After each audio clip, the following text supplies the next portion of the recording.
ನಮಸ್ಕಾರ ವೀಕ್ಷಕರೇ, ಶಿವಚಕ್ರವರ್ತಿ ಚಾನೆಲ್ಗೆ ಸ್ವಾಗತ.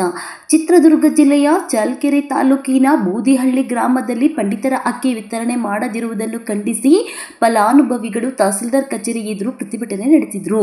ಹೆಬ್ಬೆಟ್ಟು ಪಡೆದಿದ್ದರೂ ಹಲವು ಬಾರಿ ಅಕ್ಕಿ ವಿತರಣೆ ಮಾಡಿಲ್ಲ ಎಂದು ಆರೋಪಿಸಿದ ಗ್ರಾಮಸ್ಥರು ಬಾಕಿ ಉಳಿದಿರುವ ಪಂಡಿತರವನ್ನು ತಕ್ಷಣ ನೀಡುವಂತೆ ಒತ್ತಾಯಿಸಿದರು.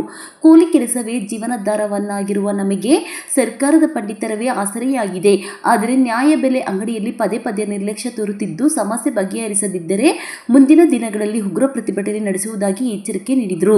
ಬಳಿಕ ತಹಸೀಲ್ದಾರ್ ರೆಹಾನ್ ಪಾಷಾ ಅವರಿಗೆ ಮನವಿ ಸಲ್ಲಿಸಿದ ಗ್ರಾಮಸ್ಥರು ನ್ಯಾಯಬೆಲೆ ಅಂಗಡಿ ವಿರುದ್ಧ ಸೂಕ್ತ ಕ್ರಮ ಕೈಗೊಂಡು ಬಾಕಿ ಉಳಿದಿರುವ ಪಂಡಿತರ ಅಕ್ಕಿಯನ್ನು ಶೀಘ್ರ ವಿತರಿಸುವಂತೆ ಆಗ್ರಹಿಸಿದರು. ಅಕ್ಕಿ ಅಧಿಕಾರಿ ಕೇಳ್ಕೊಂಡು ಹೋಗೋಣ ಬಂದಿದ್ದೀವಿ ನಾವು. ಅವ್ರು ಅದು ಹೇಳ್ತಾರೆ ತಿಳ್ಕೊಬೇಕು ನಾವು. ಈಗ ಎಷ್ಟು ಜನಕ್ಕೆ ಸಿಕ್ಕಿಲ್ಲ ಅಕ್ಕಿ? ಕೂದಳ್ಳಿ ಗ್ರಾಮದಲ್ಲಿ ಯಾರು ಅಲ್ಲಿ ಸೊಸೈಟಿ ಅವರು ಮಾಲೀಕರನ್ನ ಕೇಳಿದ್ರೆ ಏನು ಹೇಳ್ತಾರೆ ಅವರು? ಅವ್ರು ವರ್ಗವ್ರಾಗಿ ಮೊದ್ಲಾಕರು ಈಗ ಹಳಬ್ರು ಹೊಸವ್ರು ಬಂದಾರಲ್ಲ ಅವರು ನಾವು ನಿನ್ನ ವಾಪಸ್ ಕಳಿಸಿದ್ವಿ. 2 ತಿಂಗಳ ಅಕ್ಕಿ ಹಾಕೊಡ್ರಿ ಅಂತ ವಾಪಸ್ ಕಳಿಸಿದ್ವಿ.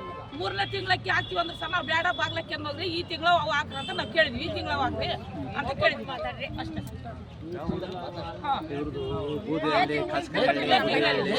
ಮನೆ ಕೊಡ್ಬೋದು ಮೈನಲ್ಲಿಗೆ ಗುಡಿಯಲ್ಲಿಗೆ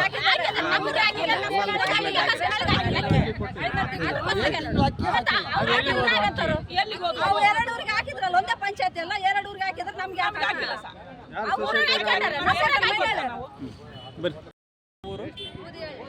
ಬೂದಿಹಳ್ಳಿ ಈಗ 5 ತಿಂಗಳದ್ದು ಅಕ್ಕಿ ಕೊಟ್ಟಿಲ್ಲ. 1 ತಿಂಗಳು ಕೊಟ್ಟಿಲ್ಲ, 5 ತಿಂಗಳು ಕೊಟ್ಟಿಲ್ಲ. ಏನ್ ಹೇಳ್ತಿದ್ರು ಅವರು?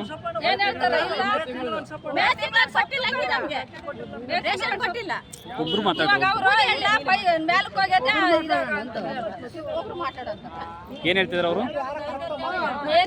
ಅಕ್ಕಿ ಬಂದಿಲ್ಲ, ಅದಕ್ಕೋಸ್ಕರವಾಗ ನಾವು ಬಂದಿದ್ದೀವಿ. ಅದಕ್ಕೆ ಇವಾಗ ಅವ್ರು ಯಾಕಂದ್ರೆ ಮೇ ತಿಂಗಳು ಬರಲ್ಲ ಅಂತ ಕೊಡ್ತೀವಿ ಅಂತ ಹೇಳ್ತಾ ಇದ್ದಾರೆ. ಹುಳ ಬಿದ್ದಿದ್ದು ಇಂದಕ್ಕೆ ಹಾಕೊಂಡು ಹೋಗ್ತೀವಿ ಅಂತ ಹೇಳ್ತಾ ಇದ್ದಾರೆ. ಬೇರೆ ಕಡೆ ಹಾಕೊಡ್ರಿ. ಇವಾಗ ಈ ತಿಂಗಳಿಗೆ ಆ ಮೇ ತಿಂಗಳು ಬಂದಿರೋ ಅಕ್ಕಿ ಇವಾಗ ಹಾಕ್ತಿವಿ ಅಂತ ಹೇಳ್ತಾ ಇದ್ದಾರೆ. ಅದಕ್ಕೆ ನಾವು ಮೇ ತಿಂಗಳವೇ ಕೊಡ್ರಿ ಅಂತ ನಾವು ಕೇಳ್ತೀವಿ. ನಮ್ಗೆ ಅಂತ ಕೇಳ್ತಾ ಇದೀವಿ ನಾವು.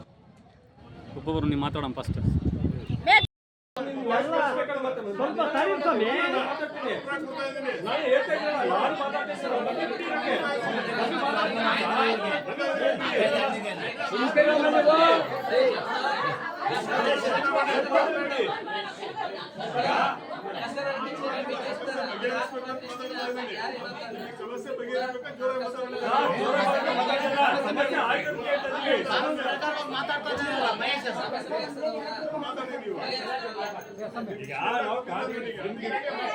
ವ್ಯಾಪ್ತಿ ಬಿಟ್ಟು ಹೋಗ್ತಲ್ಲ, ನಾವು ವ್ಯಾಪ್ತಿ ಬಿಟ್ಟು ಹೋಗ್ತಲ್ಲ, ನಿಮ್ಮ ವ್ಯಾಪ್ತಿಗೆ ನಾವು ಮಾತಾಡ್ತೀವಿ. ನಾವು ಯಾವ್ದೋ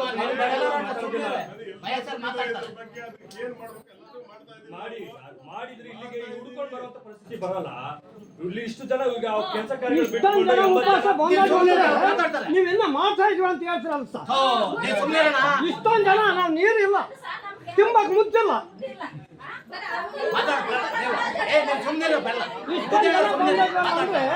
ನೀವು ರಿಪೋರ್ಟ್ ತಗೊಂಡು ಬಂದು 2 ತಿಂಗಳು ತಂದ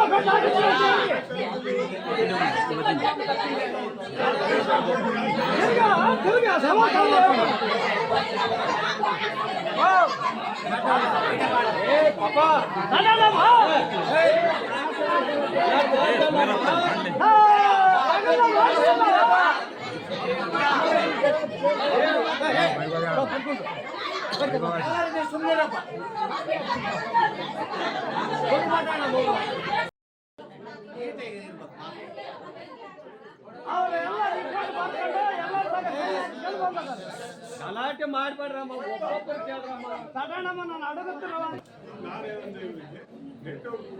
ಬರ್ತಾ ಇಲ್ಲ.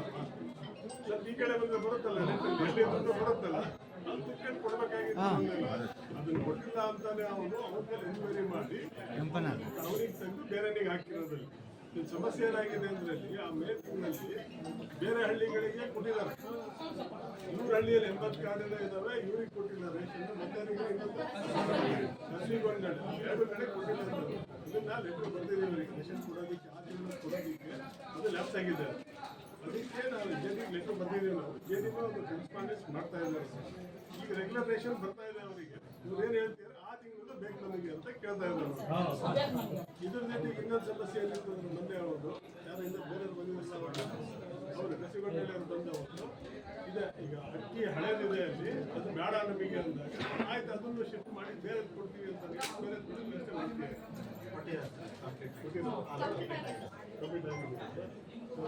ಇಲ್ಲ, ಈಗ ನಮ್ಮ ಪ್ರಶ್ನೆ ಏನಂದ್ರೆ ನಿಮಗೆ ಇಂಡೆಂಟ್ ಅಲ್ಲಿ ಯಾಕೆ ಸ್ಟಾಕ್ ಕ್ಲಿಯರ್ ಆಗಿಲ್ಲ, ಯಾಕೆ ತೋರಿಸ್ತು ಅಂದಾಗ ಅದು ಯಾವಾಗ ಗೊತ್ತಾಯ್ತು ಸರ್ ನಿಮಗೆ? ನಮಗೆ 2ನೇ ತಾರೀಕು ಗೊತ್ತಾಯ್ತು, ಅವತ್ತೇ ಹೋಗ್ತೀವಿ. ಮತ್ತೆ ಇವಾಗ ಫುಡ್ ಇನ್ಸ್ಪೆಕ್ಟರ್ ಜವಾಬ್ದಾರಿ ಏನು ಸರ್? 2ನೇ ತಾರೀಕು ಫುಡ್ ಇನ್ಸ್ಪೆಕ್ಟರ್ ಜವಾಬ್ದಾರಿ ಏನು? ಫುಡ್ ಇನ್ಸ್ಪೆಕ್ಟರ್ ಜವಾಬ್ದಾರಿ ಏನು?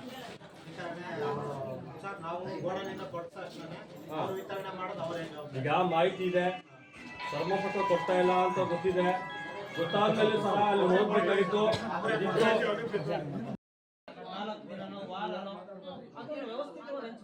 ಅದನ್ನೇನ್ ಮಾಡ್ತಾರೆ, ಪ್ರತಿದಿನ ಹೋಗ್ತಾರೆ, ಸಾಯಂಕಾಲದವರೆಗೆ ಇರ್ತಾರೆ, ವಾಪಸ್ ಬರ್ತಾರೆ. ಯಾಕೆ ಸರ್ ಅವ್ರ ಮೇಲೆ ಮೂರು ದಿನ ಸೀಮಿತ ಮಾಡ್ಕೊಂಡಿದ್ದಾರೆ. ಮೌಖಿಕವಾಗಿ ಹೇಳಿದ್ವಿ, ಇಲಾಖೆಗೆ ಬಂದಾಗೆಲ್ಲ ಗಮನಿಸ್ತಾ ಇದ್ವಿ. ನಾಮ್ಸ್ ಏನ್ ಹೇಳುತ್ತೆ, ತಿಂಗಳು ಪೂರ್ತಿ ಕೊಡಬೇಕು ಅಂತ ಹೇಳ್ತದೆ. ನೀವು ಯಾವಾಗ ರೇಷನ್ ಅನ್ನ ವಿತರಣೆ ಮಾಡ್ತೀವಿ 10ನೇ ತಾರೀಕು 12ನೇ ತಾರೀಕು ಯಾವಾಗ ಮಾಡ್ತೀರೋ ಅಲ್ಲಿಂದ ಕೊನೆ ತಿಂಗಳ ಎಂಡ್ವರೆಗೂ ಕೊಡಬೇಕು ಅಂತ ಹೇಳ್ತದೆ. ಅದರಲ್ಲಿ ಇವರು ಸಹ ಅವರು ಕೆಲಸ ಕಾರ್ಯಗಳನ್ನ ನೋಡಿಕೊಂಡು ಬೆಳಗ್ಗೆ